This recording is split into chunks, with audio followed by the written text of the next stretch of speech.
vamos a estar hablando ahora del último tema que queremos compartir, que es acerca de la literatura profética o el profetismo dentro del contexto del Antiguo Testamento. Y básicamente el Antiguo Testamento es donde vamos a encontrar esta concepción, esta escuela de profetas, esta profecía clásica, porque ya en el Nuevo Testamento la profecía tiene otra connotación, tiene una concepción más amplia. Es la forma de poder percibirlo. Aunque habla de profetas en el Nuevo Testamento, pero son muy aislados. No hay como en el Antiguo Testamento, que hay toda una variedad de literatura profética, que es la que vamos a estar analizando hoy, y es lo que llamamos los profetas clásicos, que son lo mismo aquellos profetas que escribieron, como los profetas que no escribieron, pero que de ellos se escribió, como el caso de Elías, como el caso de Eliseo, como el caso de Micaía, como otros profetas anónimos, que solamente se hace alguna referencia, pero no se recoge el nombre. Queremos comenzar diciendo que la actividad profética no es única de Israel, sino que es algo que se deja ver en todas las religiones y en todas las culturas. Un ejemplo de ello lo podemos ver cuando Elías, precisamente el profeta Elías, convoca a todos los profetas de Baal al monte, cuando hace aquel sacrificio y manda a matar a los profetas de Baal. También después el rey Jehú mandó a buscar a los profetas de Baal y a los profetas de Aserá. En el Egipto podemos encontrar referencias cuando estaban allá, llegó Moisés, como el faraón se nutrió de sacerdotes y profetas para tratar de imitar las obras que hacían Josué y Aarón, Moisés y Aarón. Es decir, que la actividad profética es común de todas las culturas, de todas las religiones. La diferencia es que la profecía del pueblo de Israel es la profecía que habla de parte de Dios. El resto de los profetas son profetas paganos. No es específica, porque muchas veces cuando nosotros hablamos de profecía, lo primero que nos viene a la mente es que se nos va a decir algo que predice el futuro. Tenemos que decir que la profecía no es específica ni principalmente predicción del futuro. Hay profecías predictorias, hay ejemplos de profecía donde se predijo eventos futuros. Les puedo poner el ejemplo cuando Jeroboam está ofreciendo aquel sacrificio y viene este profeta y le dice que ese altar iba a ser destruido por un rey que se llamará Josías. Es el caso cuando el rey Jeroboam manda a prenderlo y el brazo se le quedó seco. Y el profeta tuvo que orar para que el brazo del rey se restableciera. Este profeta del que no se menciona el nombre, ahí hay una predicción, porque estamos hablando del rey Jeroboam, el primer rey que tuvo el reino del norte cuando se dividió. Estamos hablando alrededor del año 922 que se dividió el reino, y el rey Josías gobernó en el año 622, es decir, 300 años después. Pero lo que quiero decirle es que la profecía, básicamente, más que predecir el futuro, busca iluminar el presente. La misión del profeta es guiar al pueblo de Dios en la voluntad del Señor, a través de la palabra del Señor. Decirle al pueblo de Dios cómo debe vivir, cómo debe agradar a Dios, cómo debe comportarse en la actualidad. Bueno, que en algún momento el profeta pueda dar un mensaje de algo para el futuro, entra dentro del amplio campo de la profecía. La palabra hebrea que se traduce profeta es Naví. Y Naví significa profeta o vidente. Pero la Septuaginta, versión griega del texto hebreo, traduce profeta con el vocablo griego profetes, que significa el que habla en lugar de otro o intérprete. Cuando vamos a hablar de la profecía, encontramos que los medios usados por los profetas son sueños, visiones, experiencias extáticas o místicas, y predicciones.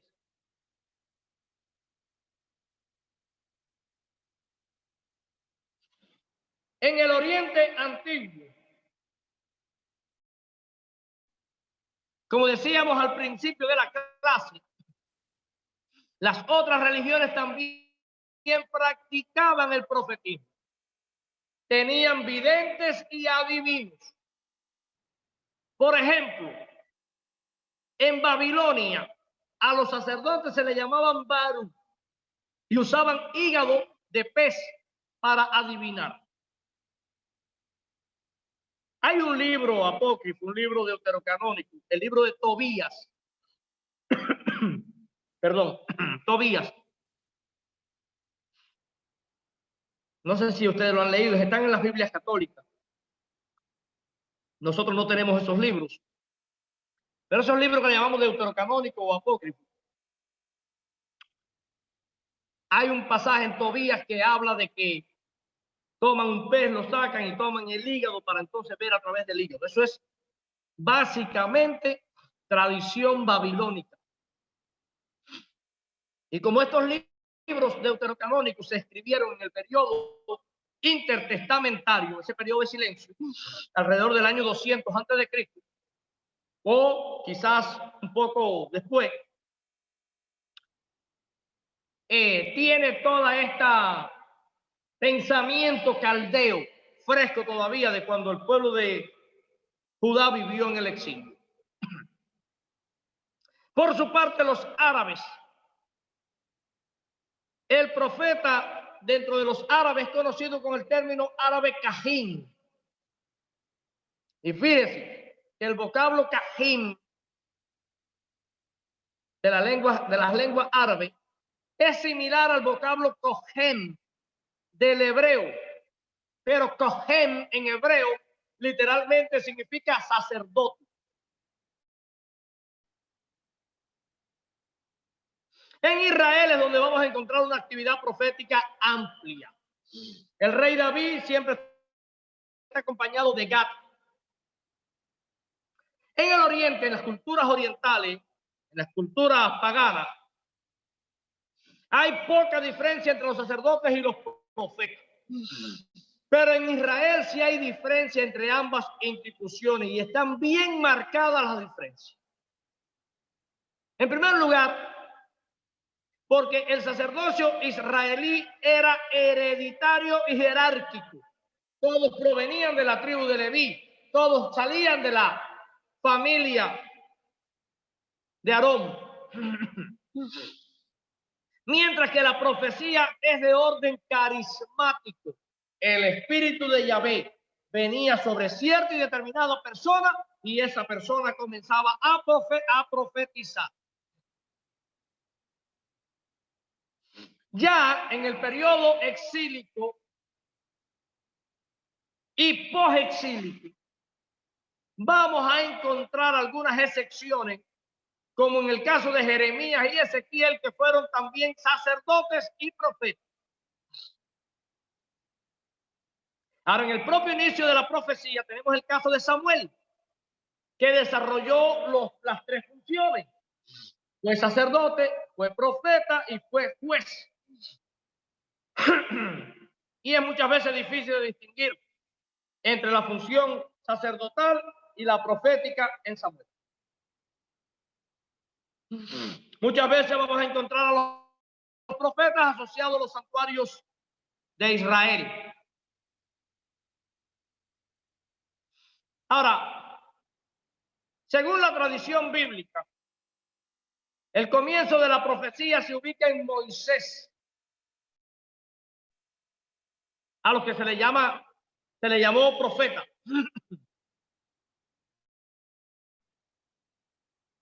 Así que a los profetas de este tiempo fueron los primeros que se les aplicó el término de Naví.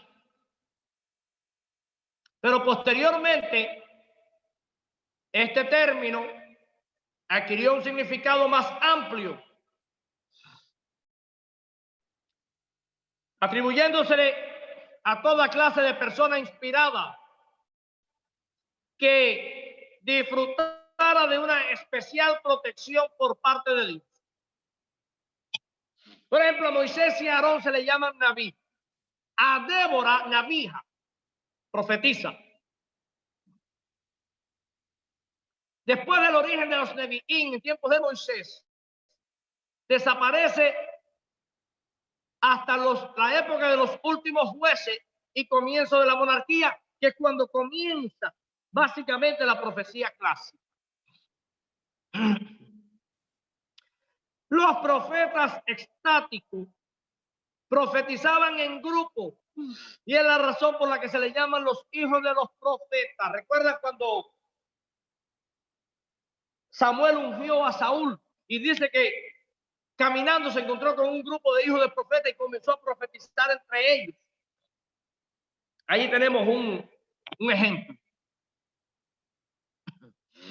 Las experiencias estáticas para profetizar se alcanzaban al ritmo de música y danza.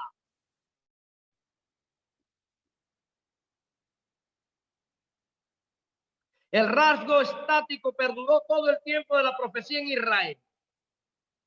Por ejemplo, Samuel siguió profetas estáticos. Elías y Eliseo se asociaron con los hijos de los profetas que aparecen en estos textos. Ahora, respecto a la profecía clásica ya como tal,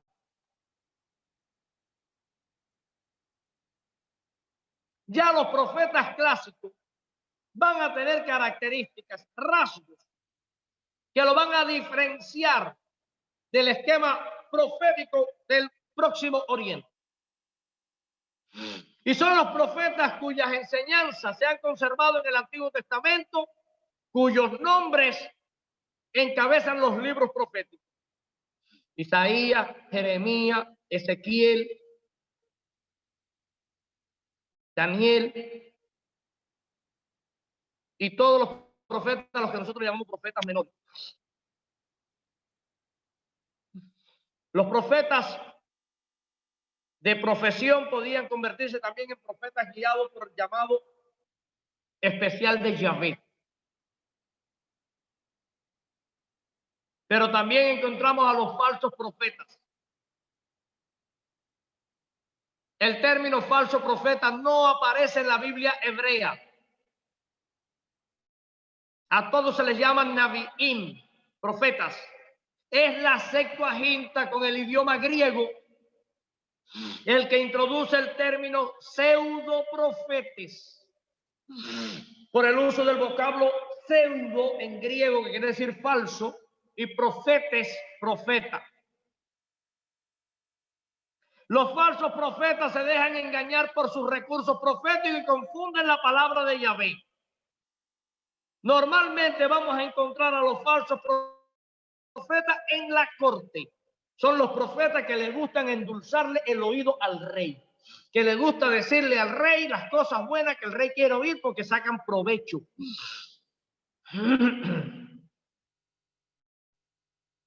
Por tanto, el que conoce la voluntad de Dios sabe reconocer al profeta auténtico y distinguirlo del falso.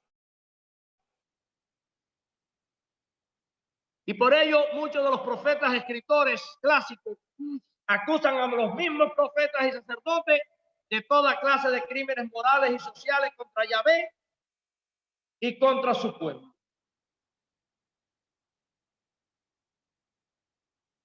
En el libro de Samuel, y lo digo así con toda intención, el libro de Samuel, el libro de los reyes, porque originalmente es un solo libro. La división de estos libros en dos, primero y segundo de Samuel, primero y segundo de Reyes, está más dado a cuando estos libros se tradujeron al griego, que no cabían en un rollo, y hubo que entonces dividirlos. Pero originalmente fue un solo libro el de Samuel, un solo libro de Reyes, un solo libro de Crónicas.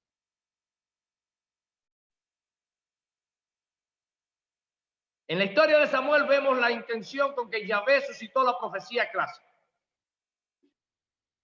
Samuel era un naví que estaba al frente de un Bene Hanneviín, un grupo de hijos de los profetas.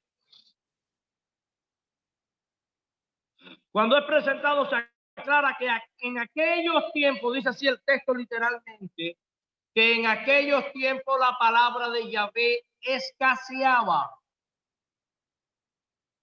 Por lo que con Samuel la profecía clásica alcanza una nueva dimensión. Elías, por ejemplo, un profeta clásico, aunque no escribió ningún libro, de él se escribe.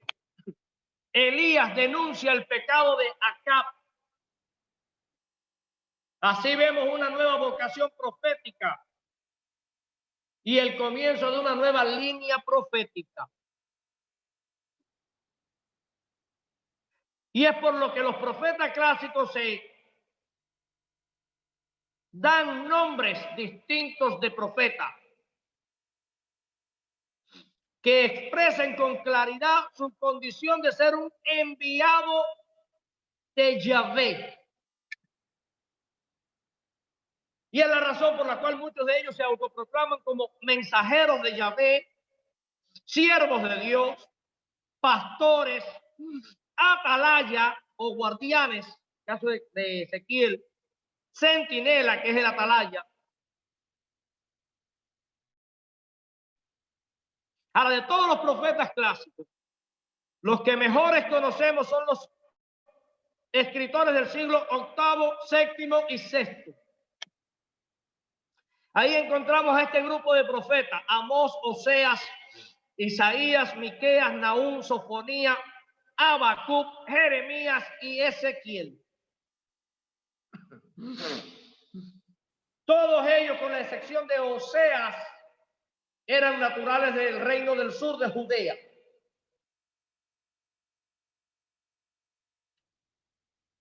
Todos los profetas clásicos mantienen un mismo cuerpo doctrinal en lo que se refiere a la religión yavista. En sus escritos, aunque vivieron en diferentes tiempos, la autoridad con que hablan los profetas se debe a su absoluta seguridad de que están hablando de parte de Yahvé, que no es palabra humana, que no es palabra hueca, que no es palabra sin sentido, que la palabra que ellos están transmitiendo, diciendo, expresando, es palabra que viene de parte de Yahvé, porque ellos hablan con el pensamiento de Yahvé, del Señor. ¿Cuáles son los caracteres, el carácter distintivo de la profecía israelita, a diferencia de la del Medio Oriente? Bueno, en Israel encontramos, como en el Oriente Medio, profetas cortesanos y cultuales, profetas de la corte y profetas que están al lado del culto.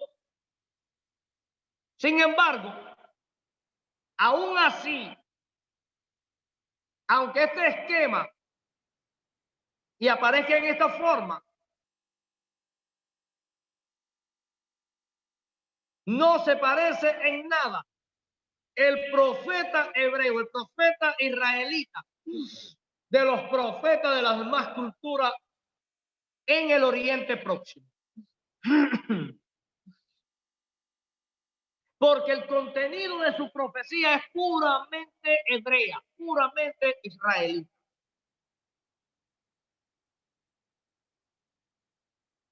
Si ustedes me preguntan, yo les diría que sería muy fácil encontrar un paralelo entre la profecía de Israel y la del Próximo Oriente en el caso de los 400 profetas que acudieron al llamado de Acab. Y todos le comenzaron a profetizar mentiras, porque sabían que lo que el rey Acab quería escuchar era lisonja, palabra favorable, que le dijeran que todo estaba bien, que Dios estaba con él, que fuera a la batalla, que Dios estaba al frente. Pero cuando aparece Miqueas o Micaías, que también acudió al llamado, encontramos la gran diferencia, el hombre que marca la diferencia de la verdadera profecía israelita. Es imposible encontrar fuera de Israel, en una corte, junto a un rey, un profeta como Natán, que se atreva a llegar donde está el rey y decirle: ese hombre eres tú, el que hizo esa atrocidad eres tú, y lo confronte con su pecado. Es difícil, imposible. En cualquier otra cultura, Natán no hubiese durado ni 5 minutos con la cabeza sobre el cuerpo.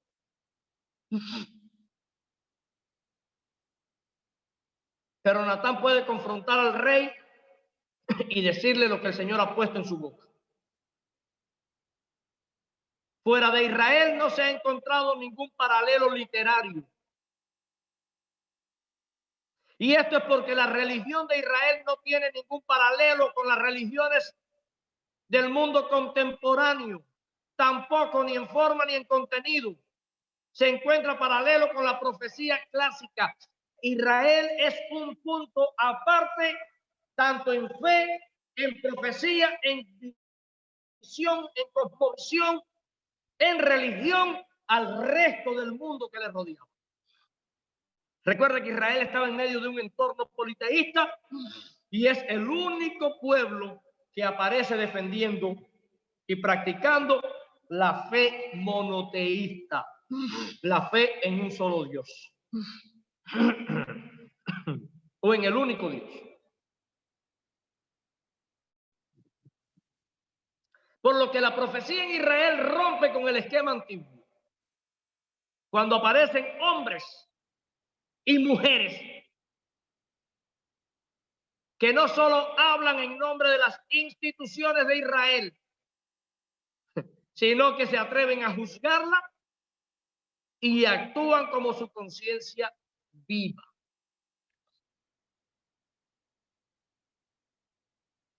Ahora bien, como los profetas confrontan las otras instituciones y aún dentro de la propia profecía también confrontan a los falsos profetas.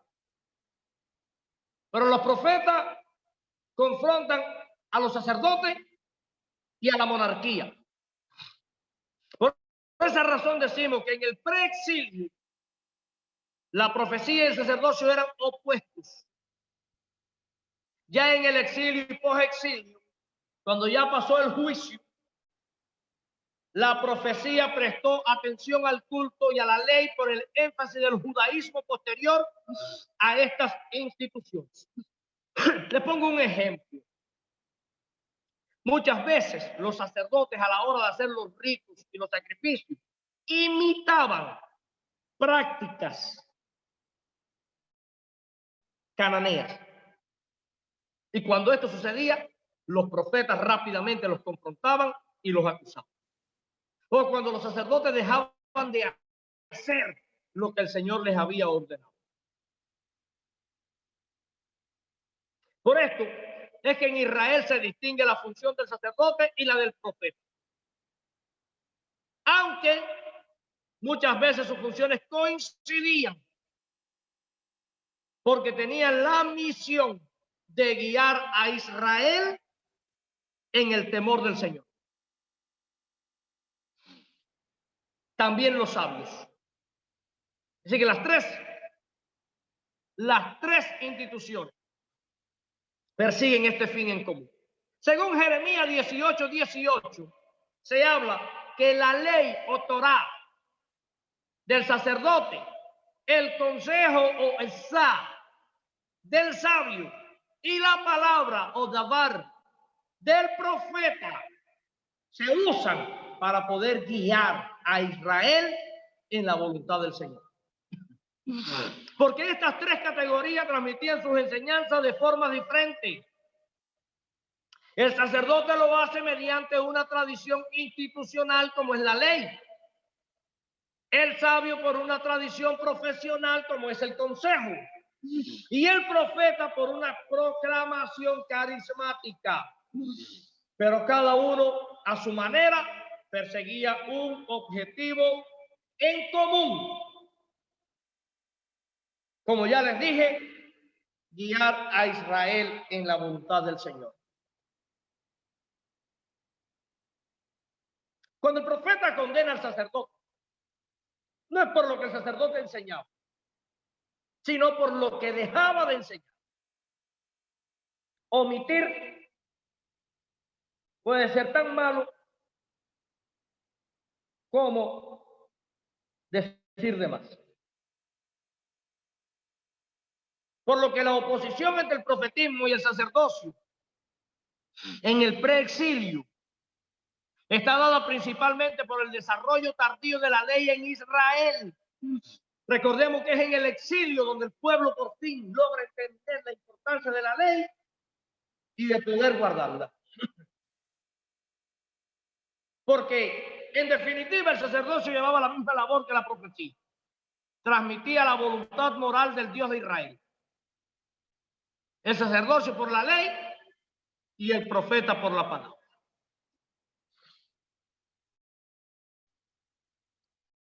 ¿Cómo veían los sacerdotes, cómo veían los profetas el tema del culto? Aunque no podemos decir que los profetas preexílicos fuesen cultuales, sin embargo,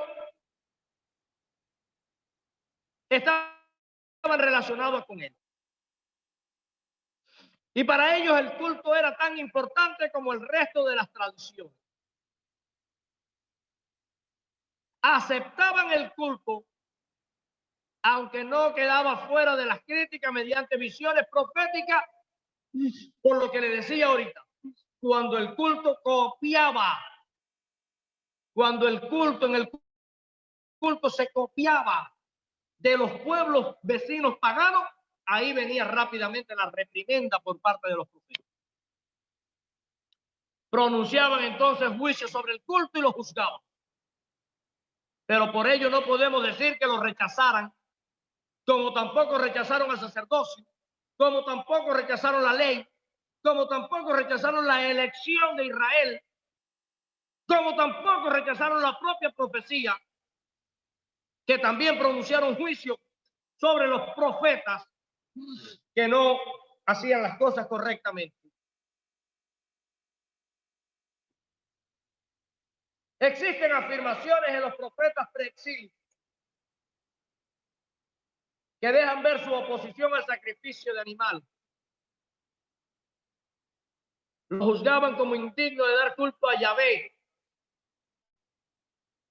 Pero esto tiene que ver, básicamente, puede ser que venga por dos variantes. Una, por la forma en que muchas veces se hacía el sacrificio copiando a los cananeos, u otra, por la mezquindad del pueblo, que muchas veces traían animales defectuosos, lo cual la ley condenaba. A los profetas no les preocupaba la cuestión del sacrificio como tal, sino su oposición está a los sacrificios realizados por individuos que practicaban un sacramentalismo vacío de sentido. Es como que yo ahora quiero dar un culto, pero porque tengo que darlo, no porque lo siento. O voy a participar de esta reunión porque me obligan a hacerlo. O sencillamente voy a hacer esto en la iglesia porque tengo que hacerlo, porque para esto me pagan. Ya esto no estaría en el sentido correcto y rápidamente recibiríamos el ataque de los profetas.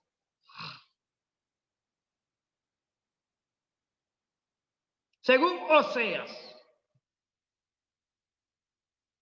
el amor y no el sacrificio es lo que manda Dios, dejando ver que sin amor no puede haber un verdadero sacrificio.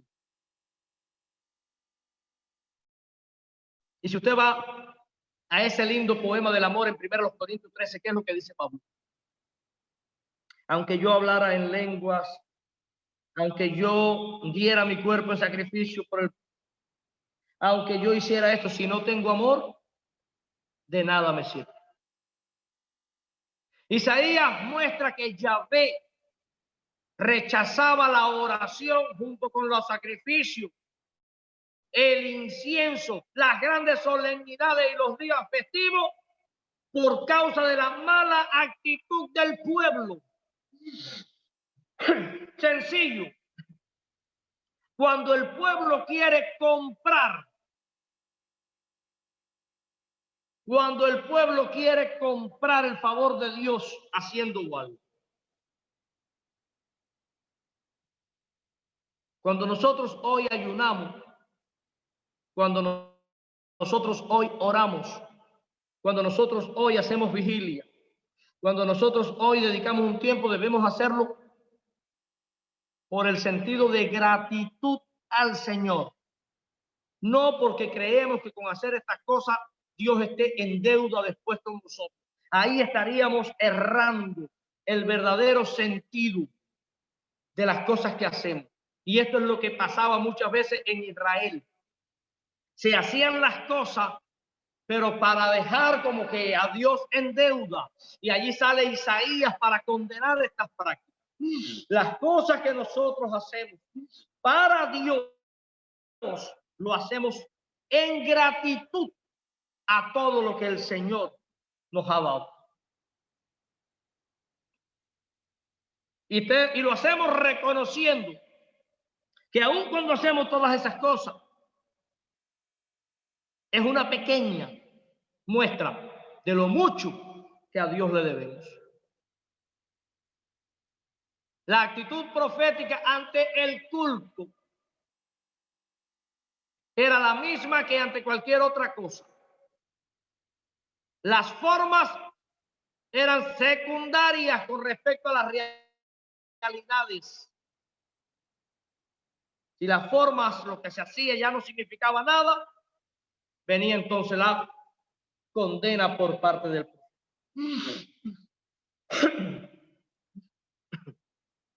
¿Cómo es la relación de los profetas con los reyes, la monarquía?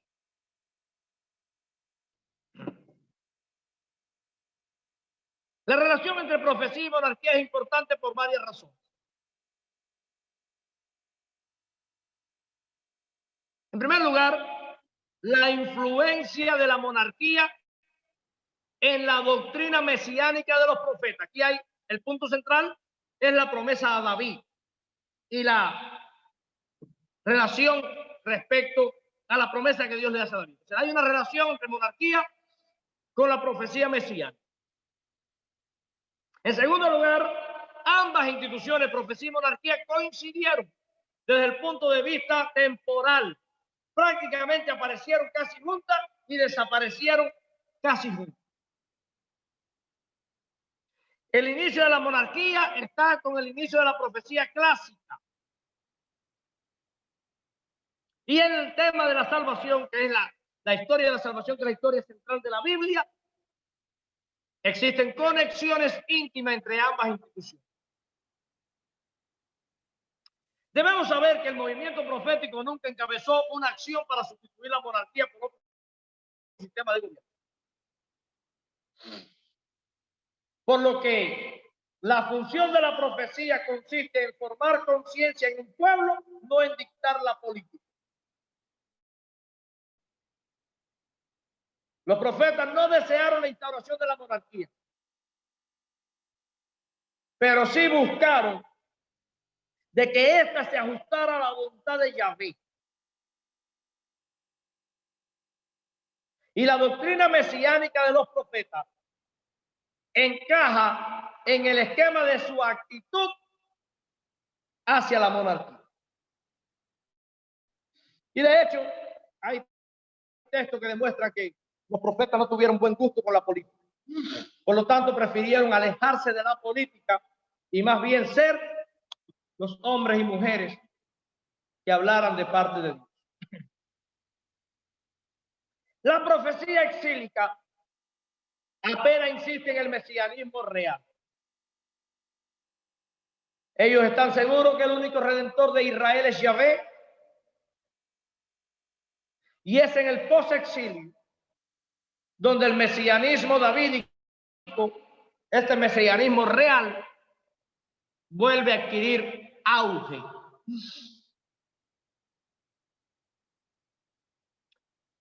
Aunque no negaron los profetas la importancia del mesianismo davídico, no fue lo más dominante en su mensaje, porque ellos preferían ver el mesianismo como el plan salvífico de Yahvé. Por lo que los profetas del Antiguo Testamento, profetas clásicos, se adelantaron a la posición que el propio Señor Jesucristo adoptó ante el mesianismo real.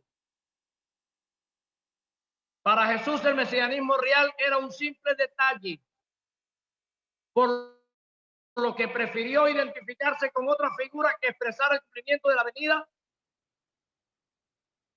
del Mesías para dar esperanza a Israel. Jesús nunca se llamó a sí mismo hijo de David. Y cuando le llamaban hijo de David, o le llamaron en una ocasión hijo de David, le salió al paso y le dijo, pero ¿cómo es posible que yo sea el hijo de David si la propia palabra dice que David me llamó Señor? ¿Cómo yo puedo ser su hijo? La relación de la profecía con la religión en Israel. En primer lugar, la escatología. Bueno, el mesianismo es una faceta en la escatología de Israel. Y cuando hablamos de escatología, debemos entender que es la convicción que Israel tenía de ser el pueblo elegido, el papel del pueblo de Israel en el juicio y el poder de Dios en el universo.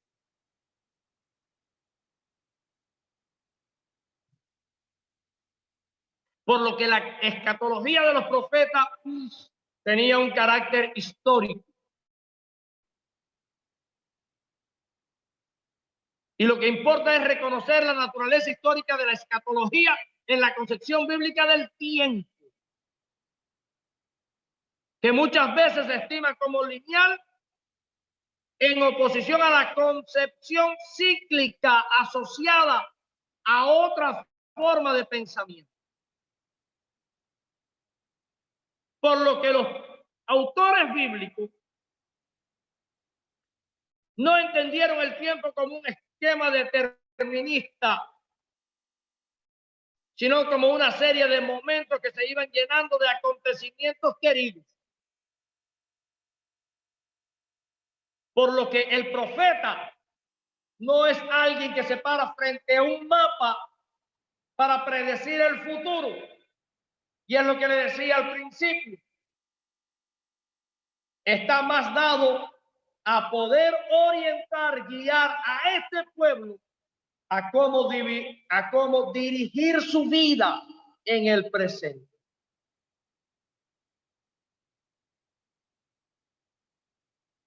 Los profetas creían y enseñaban el tema de la elección de Israel como pueblo adquirido por Dios. Pero al mismo tiempo les recordaba acerca de los riesgos, como es la complacencia. Si quieren un ejemplo, cuando Jeremías le está profetizando al reino de Judá, y ellos dicen, nosotros somos el pueblo de Dios, y Jeremías le dice, tengan cuidado, porque están basando su esperanza en cosas materiales y están olvidando de hacer lo justo delante de Dios. Por lo que los profetas enseñan que Israel no había sido elegido para su propio provecho, sino para dar un servicio a Dios. Esa es la misión fundamental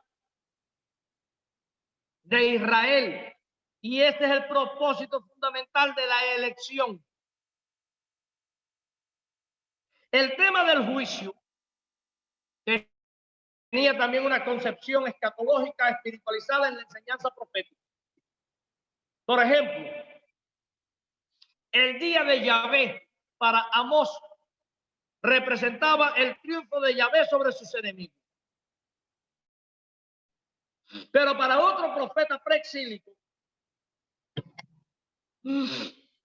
podía significar el fin de los pueblos opuestos al pueblo de Dios.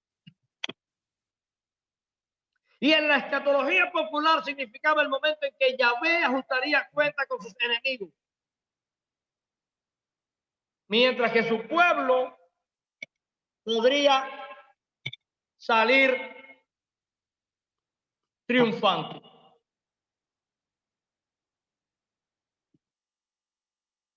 La profecía aceptó la escatología, pero dejando bien claro que ese pueblo no era el Israel de la carne.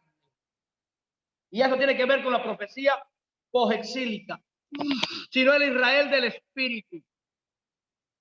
Esta interpretación perduró en la profecía posexílica, donde deja claro que el juicio de Yahvé no se va a desarrollar entre Israel y los demás pueblos, sino entre los justos y los malvados. Ayer estuvimos analizando un poquito acerca de esta línea de pensamiento que nace ya en el posexilio.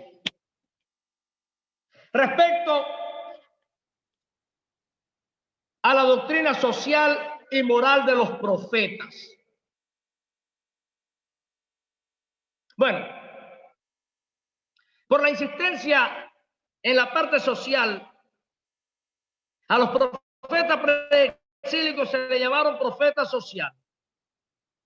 Por lo que este mensaje es parte de las funciones del profeta. Ellos actúan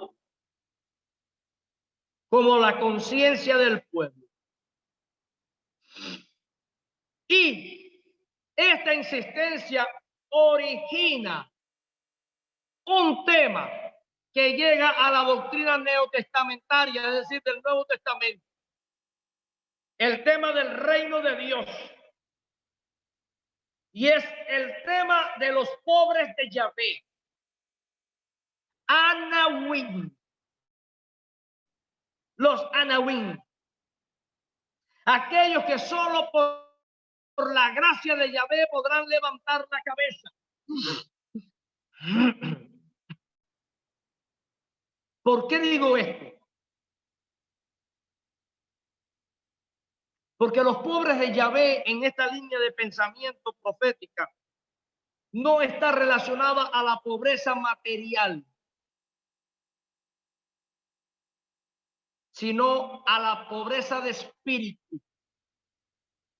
¿Y a dónde nos vamos a remontar cuando nosotros conocemos esta enseñanza profética? Tenemos que remontarnos al Sermón del Monte, Mateo, del Evangelio de Mateo, cuando Jesucristo en las bienaventuranzas comienza diciendo: bienaventurados los pobres en espíritu.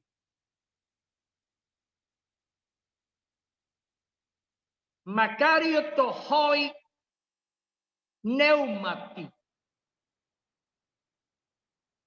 Y el vocablo que Jesucristo utiliza en Mateo, en el Sermón del Monte de Mateo, precisamente es el vocablo griego tohoi, que nos llega de toheia,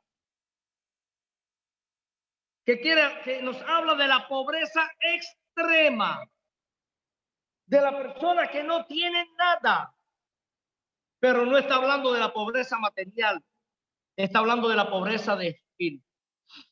¿Qué cosa es un pobre en espíritu? Es aquella persona que, sin importar el lugar que tenga en la iglesia, el nivel que haya alcanzado, el conocimiento que pueda expresar, los años que tenga de servicio, de conocimiento, de conversión, el liderazgo que desarrolle, los dones que pueda poseer, todos los días se levanta y se acuesta dependiendo de la gracia de Dios, porque se siente como que está vacío y que necesita más y más de Dios. Eso es un pobre en espíritu. Y esto nos viene un poquito de esta profecía clásica que nos habla de los Anahuim, los pobres de Yahvé.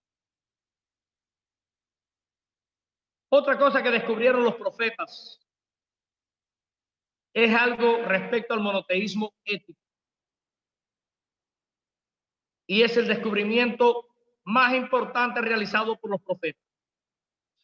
Consiste en decir que el Dios de Israel tenía una voluntad moral y que solo se le podía honrar mediante el cumplimiento de esa voluntad.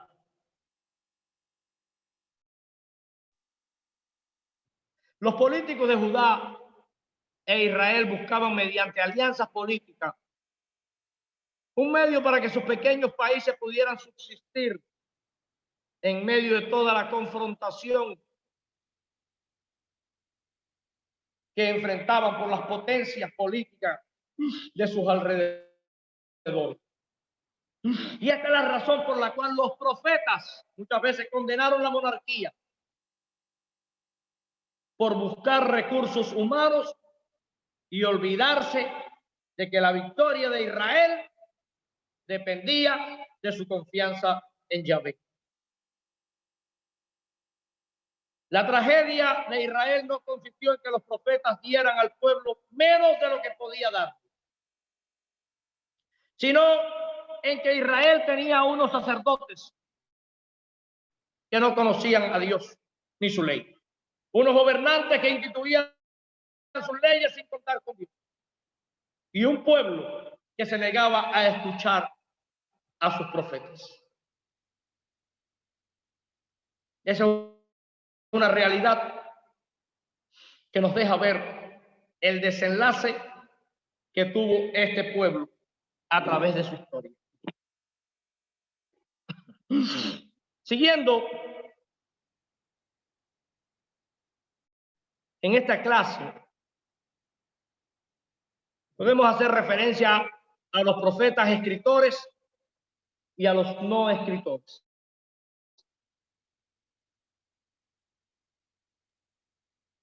Y esto tiene que ver mucho a una concepción hasta cierto punto errónea en la historia de la profecía escrita.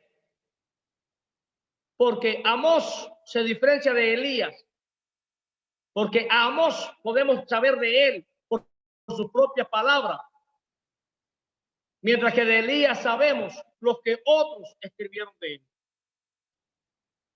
Pero debemos entender que son los discípulos de los grandes profetas a quienes debemos los escritos profetas. Ellos fueron los que escribieron los grandes textos proféticos. Este recurso también lo usaron en el Nuevo Testamento para escribir muchas de las cartas Pablo. Por ejemplo, en los textos proféticos vamos a ver mucho el uso de la tercera persona en muchos de los escritos. Aunque alguna persona puede escribir en tercera persona, es más razonable pensar que ese material se debe a un discípulo que escribió de parte de ese pueblo. Por otra parte, el género que más explota en la profecía es la poesía. No quiere decir que no existan escritos en prosa, pero la mayor parte de los escritos proféticos están redactados en poesía. Por lo que el proceso normal de la profecía consistía en pronunciar sentencias poéticas relativamente cortas.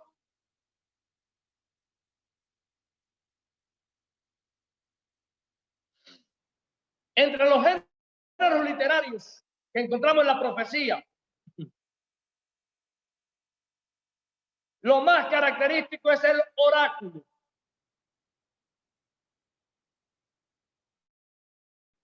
Que se podía dar en una sentencia poética breve. Neum, oráculo. Para que el pueblo supiera que ese oráculo, ese mensaje, venía de parte de Dios.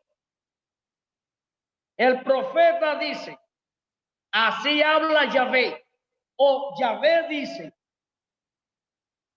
Aún cuando el profeta hablaba en su nombre, el hecho de hacer mención de esta frase le está diciendo al pueblo: lo que yo estoy diciendo viene de parte de Yahvé.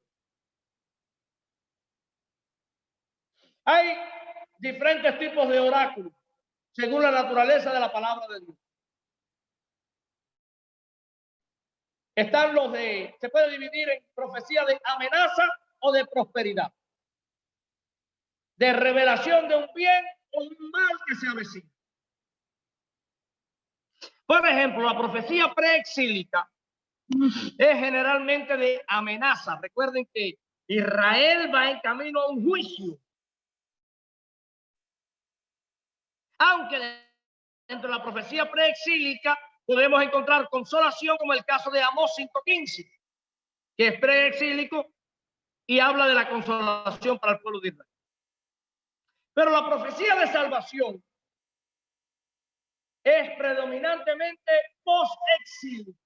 Ya el juicio había pasado e Israel se está restaurando. La profecía que condena a los pueblos gentiles que se oponen a Yahvé está en todos los periodos históricos, tanto en el preexilio como en el exilio y posexilio. Otro ejemplo, otro género que se utiliza en la profecía es el sermón profético, que puede aparecer en poesía o en prosa. Y está muy relacionado a la ley de los sacerdotes en los santuarios.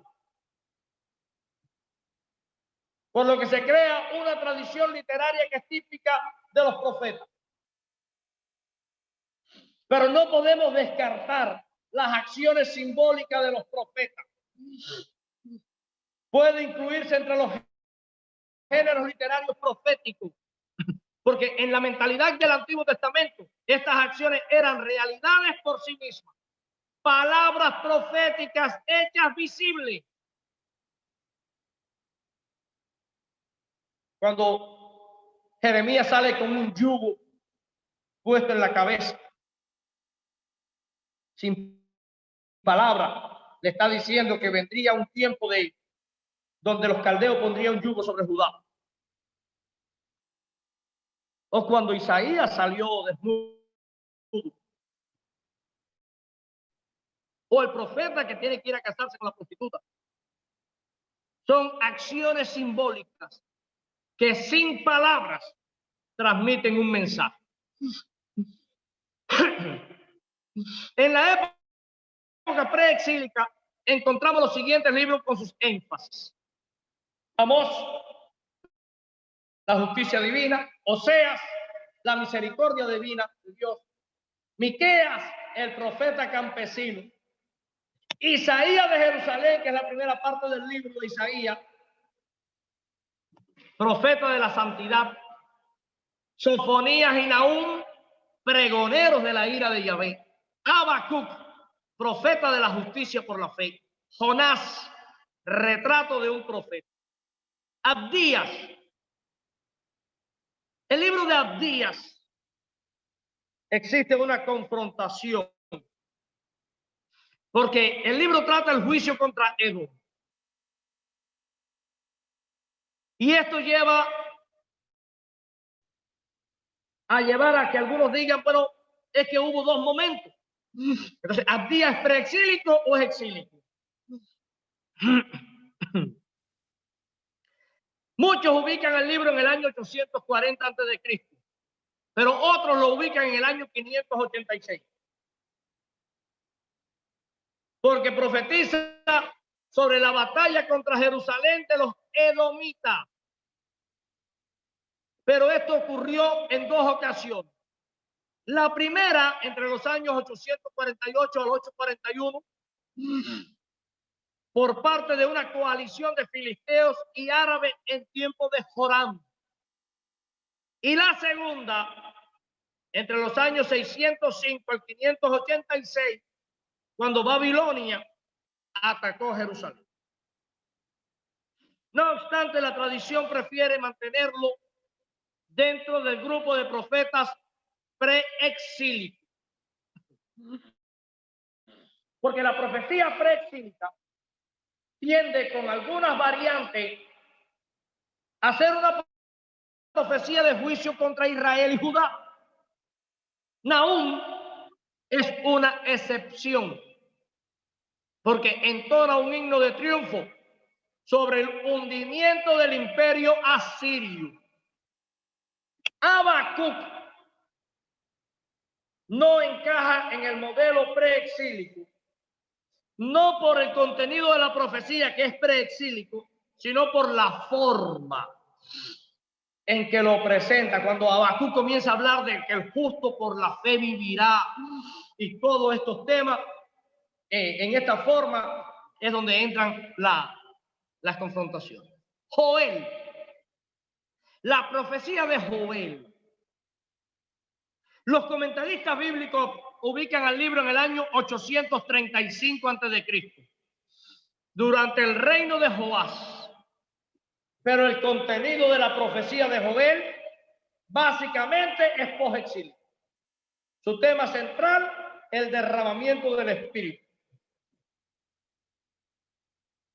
Y esto es un tema que tiene que ver mayormente con el posexilio.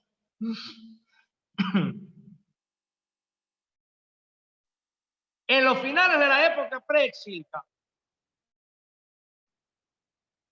es un lapso de tiempo inolvidable por los acontecimientos que pasaron.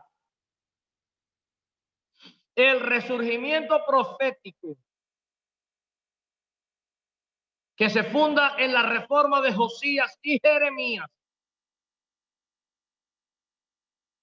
La destrucción de Jerusalén, el momento más trágico, que marca límites continentales en la historia bíblica, un antes y un después. Hoy tenemos que hablar de antes del exilio y después del exilio. Josías inauguró una reforma religiosa al caer a Siria, buscó al Dios de su padre David y limpió Jerusalén y todo Judá de los dioses asirios. Es un periodo de tiempo donde surge imperio y se hunden imperio. Y en este tiempo se deja escuchar la predicación de Jeremías, de Sofonías y de Nahum, que vuelven a introducir el tema del día del Señor, que siglos antes se había escuchado. Pero este tema del día del Señor se presenta de diversa forma por los profetas.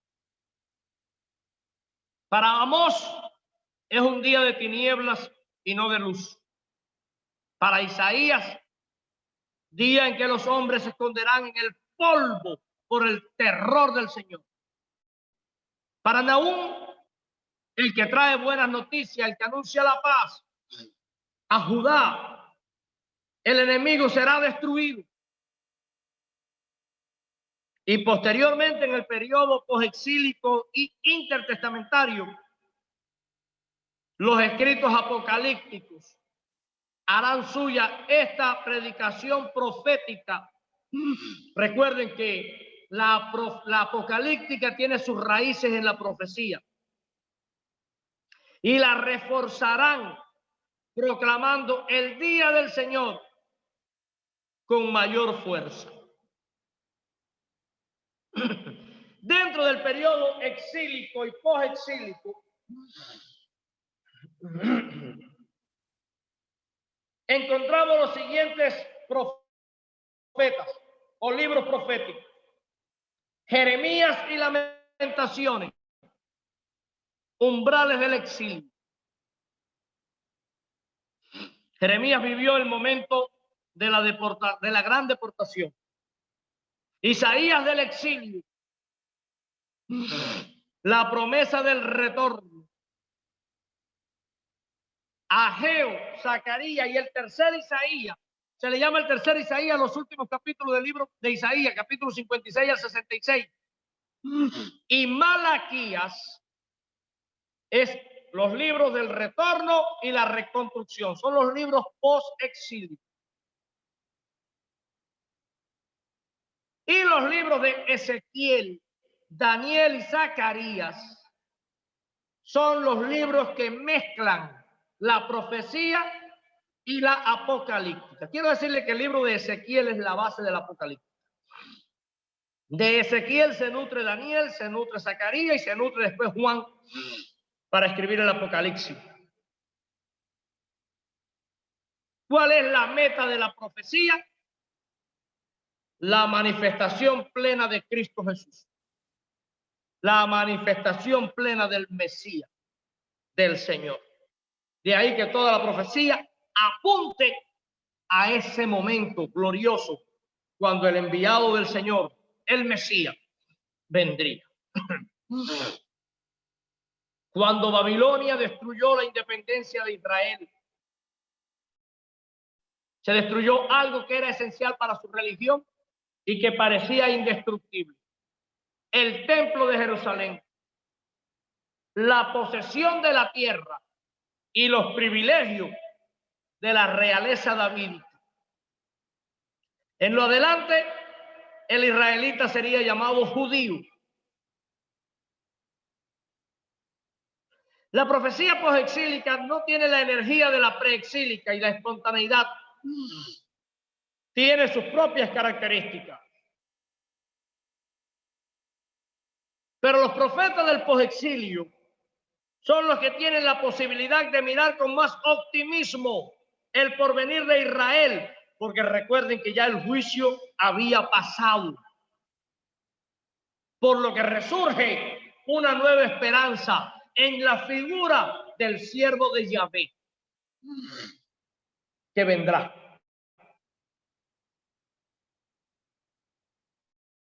Zacarías y Malaquías se preocuparon por el templo, la ley y lo relacionado al culto, como usted nunca lo va a encontrar en un profeta del preexilio. Los temas proféticos posteriores son propios de un pueblo que vivía bajo el judaísmo, cuando el templo y la ley, la Torá, eran las realidades permanentes que daban base a la unidad de Israel. Después que la voz profética había enmudecido. Por lo que la profecía fue una ayuda en el paso de la nueva situación. Y esto es posible por la responsabilidad individual y la fidelidad a la ley. Recordemos que es en el exilio donde la ley alcanza el mayor auge en toda la historia del pueblo de Israel. Por primera vez en el exilio, el pueblo de Israel será un pueblo dado por completo a la ley. Los profetas, por su parte, atendieron otros temas soteriológicos, cuya variedad ya se había ido enriqueciendo en la profecía exílica, y así continuó el testimonio profético sobre el dominio universal de Yahvé en Malaquías 1:11, en Isaías 19:9-10. La desaparición de la profecía en Israel fue tan discreta como su aparición. Sería difícil determinar quién fue el último profeta del Antiguo Testamento. Pero con Malaquías queda cerrado la profecía, dando paso a un periodo de silencio que culminará con la llegada de nuestro Señor Jesucristo